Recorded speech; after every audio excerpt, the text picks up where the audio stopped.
Might wonder what unifies the LOC. Well, there's going to be no acting this year, just talking. Didn't really have time to prepare a proper video that I thought was worthy of commission intro. So this is just where I will talk about our league. We are global number one. We got five countries represented in this league. Of course, myself as Canadian, many other Canadians, lots of Americans, and we have people from England, we have people from Serbia, and we have people from Germany. And honestly, I would love to see those numbers get up even more. So for some of you people overseas or even some of our North American friends, if you know some people maybe in South America, maybe more in Europe, I'm always open to getting some new referrals in, especially international referrals.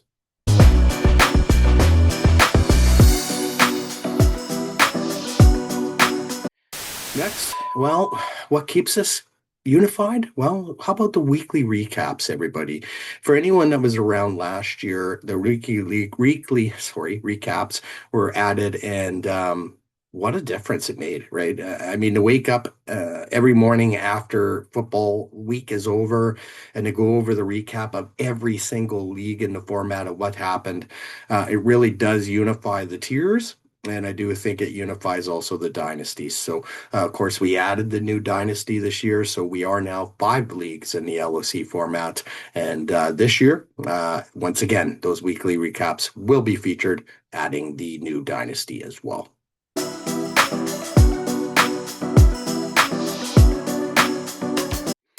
Last but not least, we are the LOC family. It was funny. This league was once criticized for being a family league. It is a family league. We got wives in here. We got brothers in here. We might even have some sisters in here. Well, so we got a sister-in-law. So yeah, we are family. And honestly, for the teams that have been around a long time, I just want to say thank you. A lot of you have stuck up for me in a lot of scenarios where, I it felt like, is this really worth going on? And lots of shout outs to people like Dushan, Danny, Ryan. I could think of many more, but those are a few that I just think about that were there in certain situations when I really needed another voice, and you were there. So I just want to say thank you to this LOC family for sticking by my side. And really, it's you that makes this the best fantasy league out there. Thank you. A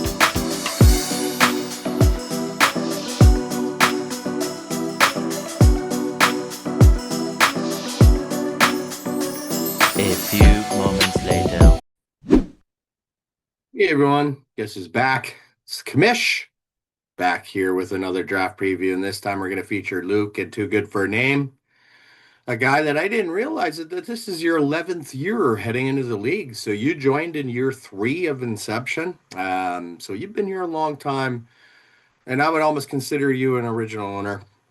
I know I've always joked in the past, back in the day, because I think your team used to be called Always Shady in Philadelphia.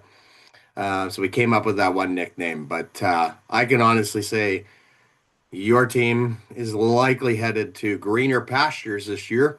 And we're going to talk about that right now. So let me just share my screen. We'll get right into it. Come on. All right, there we go. All right, Too Good for a Name and Luke, here we go. All right, so the keepers. This is where things look very solid for you. So I am going to go out on a limb and say you arguably have the best keepers in the league. First off, you got the MVP of last year, Matthew Stafford with the LA Rams. Definitely a Super Bowl favorite and likely going to win the Super Bowl again, right? Especially if Aaron Donald comes back. You got Myles Garrett, the best defensive player in the league. You got Puka, arguably the best wide receiver in the league, the double tandem at running back, and Devontae Adams, the number two. What? The list keeps going. They built the stadium, right? They're going to get some titles, right? I've been to that stadium. It's world class, guys. But Stafford, he's a good quarterback. Let's face it, he had a lot of shitty years in Detroit. And you got him for around 11 last year. Basically, peanuts, right? And it helped you survive, which we'll talk about a little bit in the 2025 recap. But things are looking good. Then you have arguably the top fantasy player of the year projected on your roster at running back, Bijan Robinson. Atlanta Falcons, he's only going to get better. Kevin Stefanski's the coach. Does everybody remember Nick Chubb on the Browns? Nick Chubb was electric with Stefanski. Bijan's going to be the same. Okay, so those two already. And then we get into your wide receivers. Justin Jefferson, the guy's going to have a bounce back year. Okay, I mean, anyone having J.J. McCarthy throwing the ball, you're going to have a down year. Okay, but now Kyler Murray, let's face it, he's not great either. But he's an upgrade over J.J. McCarthy. Okay, I think it would be stupid not to think that. All right, so the bounce back's going to happen. And then Amon-Ra, I'm pretty sure he was top 5 last year at wide receiver. Now, I do think Detroit's going to regress a little bit. I just think they're one of those small market teams. Plus, Dan Campbell spoke out against the refs last year. And when he did that, guess what? Detroit started to fall. Okay, you know me and my theories. Everybody thinks it's BS. It's not. Okay, and he spoke out, and Detroit started to fall. And I could see Detroit really starting to regress now because of it. And the fact that they're the small market doesn't mean that Amon-Ra is not going to have a big year. Because likely he still will have a big year. Whether it'll be top 5, we'll have to wait and see. And then Trey McBride, arguably the TE1 on Arizona. So you got TE1, 2 top 5 wide receivers, arguably, the RB1, and then a top 5 quarterback for sure. You are set up, my friend. This is your chance. I honestly feel that way. You've done a good job building a roster here. And I give you a ton of credit. And these keepers literally could put up 50 a week, each of them. Like, think about that. 5 players, boom, there's 250. I'm happy for you, right? And then Aiden Hutchinson, always good to have a pass rusher as an IDP keeper, I feel, especially one that's near the top. Pass rusher keepers are hard to come by, right? I know linebackers get thin. But pass rusher keepers as well also get thin pretty quick. And those sacks, those boomer bust sack performances can make a difference. Now, when I look at your rest of your roster, was there anyone else you could have kept? Well, old man Mike Evans could be a possibility. I heard he's having actually quite the offseason. Jihad Campbell, where's this guy going to fit in Philly if he has a bigger role after his rookie year? He could potentially have been a keeper. I know you have Cam Ward there, but he's nothing compared to Stafford. And this is a win now league, right? So you're definitely keeping the right keepers, in my opinion, which goes to the recap, right? So last year, yeah, it wasn't pretty. You finished 17th. Not a great year, 4-10. Brought your career record down to 69-66. Your next win in this format will be your 70th career win, which of course will be a milestone. But like I wrote there, last year was all about survival with the lack of picks that you had. You now have these keepers, and you're running now into a scenario where the pick situation is normal. And now that makes you scary. Okay, so pretty much you have all your original picks. We'll get into it when we get into the mid rounds, but 12th overall, you should still find an impactful player there. In fact, I don't know if you're going to take this route, but you might have the opportunity to pick a rookie at 12 that might contribute, and then eventually could be the replacement for Stafford. Because let's face it, I do feel if the Rams win the Super Bowl this year, Stafford retires. Okay, so which would mean you'd have to replace him, right? A keeper. Maybe that's a 12th overall, but do you want to sacrifice maybe going a rookie over a vet that could contribute today, considering that I do feel, my way too early prediction is you're definitely a championship contender. Okay, so that's something that you're going to have to weigh up, and you're just going to have to see how the first 11 picks go. There's still lots of good wide receivers available that are vets, right? So that's what you're gonna have to think about, as well as running backs too, right? Like, you could get that additional running back that will still contribute, that'll be a complement to Bijan Robinson. So those are things that you're just gonna have to wait to see how the draft sorts itself out and take it from there.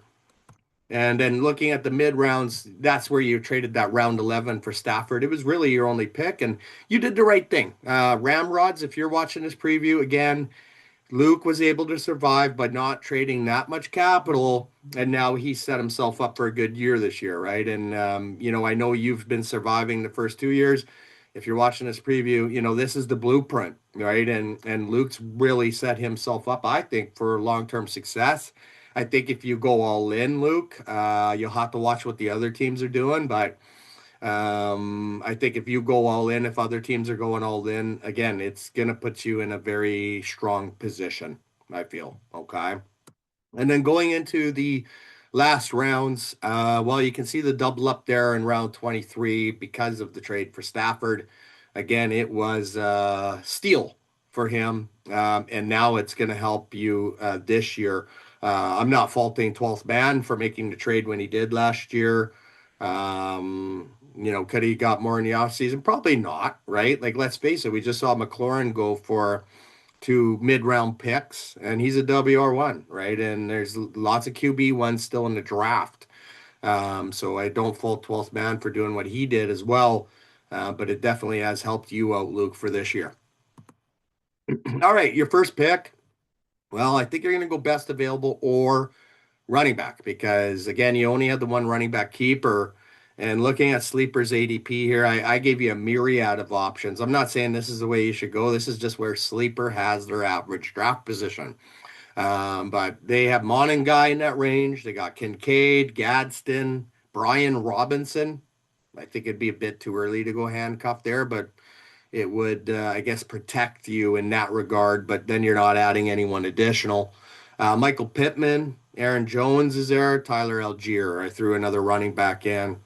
Of course, Khalil Shakir is probably going at 18, like I've been doing every other scenario. 16 to 18 is where he goes every year. But yeah, I think, again, when you look at that list of players, there's 7 listed there, those guys should make some sort of impact, right? So, and when you look at those players, they're all vets. Okay, so Sleeper's ADP don't have the rookies that high for some of them. But we know that in the first round of the LOC Tier 1 draft, you still have to draft those rookies, especially if you're looking to replace a keeper. That might not be necessarily the case for you. You might just want to go all in, and maybe you draft a guy like Michael Pittman and he's your keeper, right? Like, who knows? So it doesn't necessarily have to be a rookie. So you have a lot of options at 12, I feel, still to add an impactful player to the roster and really complement probably the best keepers in the LOC.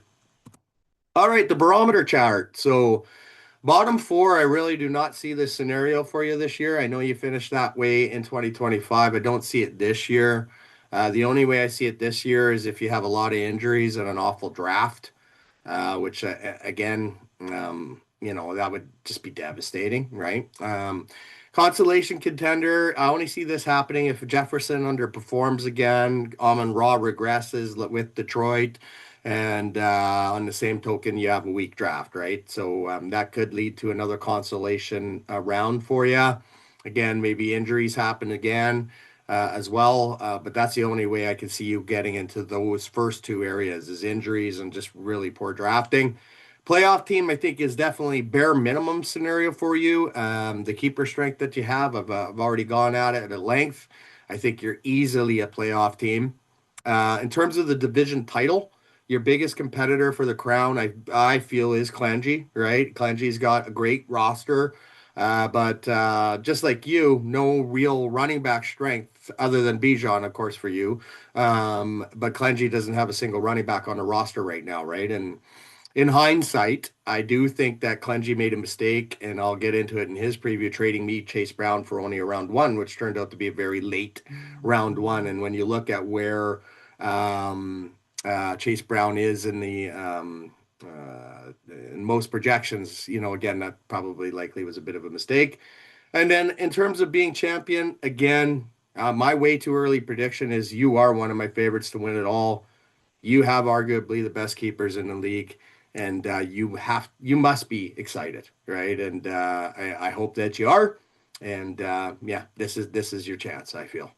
So I hope that you're continually enjoying the LOC format, Luke. Again, you are a great addition. You're part of the LOC family.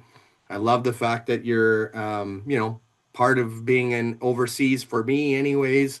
Really bringing that international exposure to the league. So I just want to wish you the best of luck this year, Luke. And yeah, you got a lot of strategy to look forward to this year. Bye for now.